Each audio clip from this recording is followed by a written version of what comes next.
तो जब मेरा सिस्टम स्टार्ट हुआ उसने जो कांस्टेंट प्रेशर अटेंड कर रखा था during the end of the programme उसने सेम प्रोसेस अटेंड किया, प्रोसेस सेम प्रेशर अटेंड किया हुआ था, उसका प्रेशर चेंज नहीं हुआ। तो ये जिनके अंदर की मेरा प्रेशर कांस्टेंट रहता है, क्या कांस्टेंट रहता है?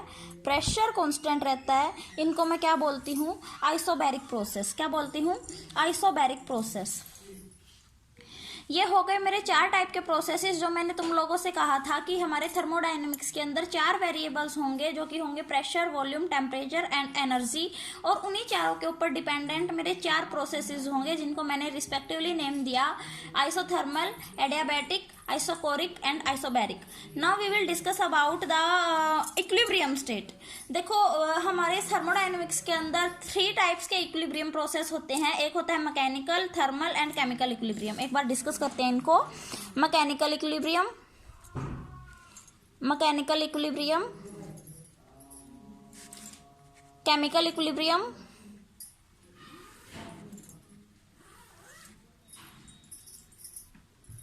And thermal equilibrium.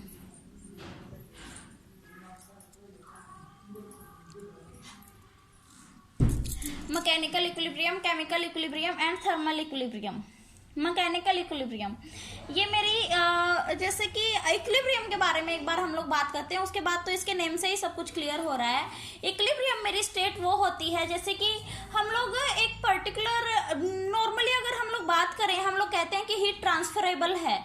हम जैसे एक रूम के अंदर हैं, अभी जैसे तुम लोग जिस भी रूम में बैठे हो, क्या ऐसा है कि उसके एक कॉर्नर में टेम्परेचर ज्यादा है, एक कॉर्नर में टेम्परेचर कम है, उससे दूसरे कॉर्नर में टेम्परेचर और भी कम है? ऐसा कुछ नहीं है ना? तो हर एक कॉर्नर में टेम्परेचर सेम है। अभी हम लोग डिस्कस करें, अगर हम यहाँ हीटर लगा देते हैं तो हीटर के सराउंडिंग के एरिया में टेम्परेचर थोड़ा ज्यादा होगा एज कम्पेयर टू उसके फार के एरिया में।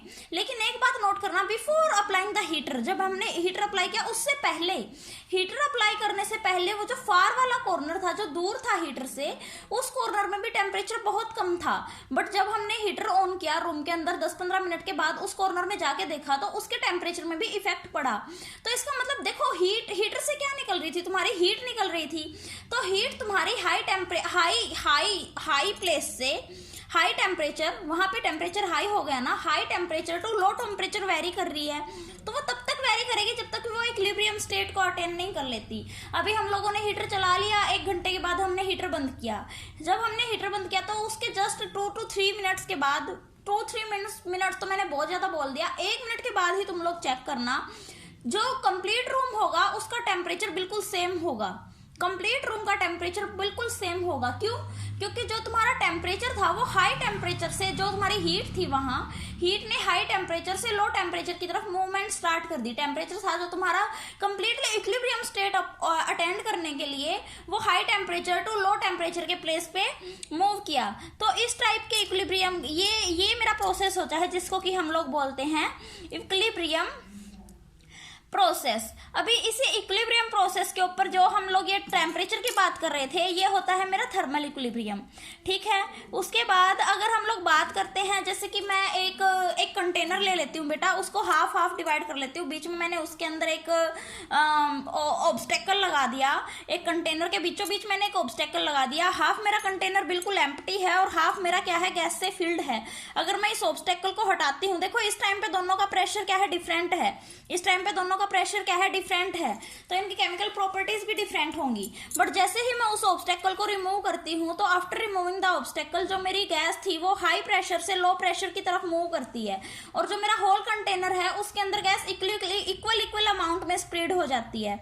तो जो ये इक्वल अमाउंट में स्प्रेड हुई है ना, ये हमारा क्या होगा, केमिकल इक्विलिब्रियम को अटेंड करना हुआ। तो इस टाइप के प्रोसेस को हम लोग क्या बोलेंगे, केमिकल इक्विलिब्रियम। जो कि केमिकल कंपोजिशन होती है जो सिस्टम की, वो अनचेंज रहे। जिनके अंदर केमिकल इक्विलिब्रियम क्या होंगे, जिनके अंदर केमिकल कंपोजिशन है जो सिस्टम की, वो अनचेंज रहे।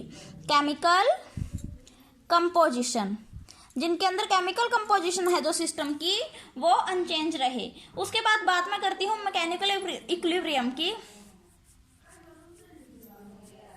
जब भी हम लोग किसी, जैसे कि अभी तुम लोग घरों में कूलर सब लोग यूज करते थे, बट अभी ठंड का मौसम आ गया तो सब लोग अपना अपना कूलर हटा रहे हैं, है ना। तो कूलर को जब तुम लोग पुश करने के लिए फोर्स लगाते हो ना बेटा, अपनी जगह से उसे मतलब हटाने के लिए जो फोर्स लगा रहे हो, तो तुम्हें पता होगा कि वो भी तुम्हें इक्विलिब्रियम में फोर्स लगाता है ना, वो उसका वेट का होता है ना। तो वो जो इक्वल में वो फोर्स लगा रहा है, जितना तुमने लगाया उतना ही उसने लगाया, तो ये क्या होता है तुम्हारा मैकेनिकल इक्विलिब्रियम। मैकेनिकल इक्विलिब्रियम क्या होता है कि कोई भी अनबैलेंस फोर्स नहीं रहता, no unbalance force, no unbalanced force, ये क्या होगा तुम्हारा मैकेनिकल इक्विलिब्रियम। ठीक है बेटा, आज की क्लास में बस इतना ही, बाकी हम लोग नेक्स्ट क्लास में डिस्कस कर लेंगे, कल डिस्कस कर लेंगे। Okay, thank you.